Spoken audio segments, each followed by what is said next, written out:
Welcome to Kenton Teaches. Enjoy the video. You'll start by confirming your carrier offers 5G where you use the phone. Check the plan so you won't be blocked. Once that's done, insert the Nano SIM or activate the eSIM profile and make sure the account is provisioned. Then, update the Galaxy S23 FE system software and carrier settings to get the latest bands and fixes. This avoids wasted troubleshooting later and ensures your phone can actually see the 5G signal once you enable it. You're now changing the network mode. Go to Settings, Connections, Mobile Networks. Tap Network Mode and pick 5G/4G/3G, Auto Connect, to allow the phone to use 5G where available and fall back to 4G otherwise. Make sure mobile data is on and that any data saver profiles aren't blocking background use.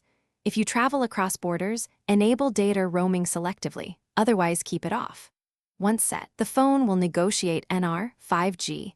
To finish, verify you see the 5G or 5G UW icon in the status bar and run a speed test to confirm throughput.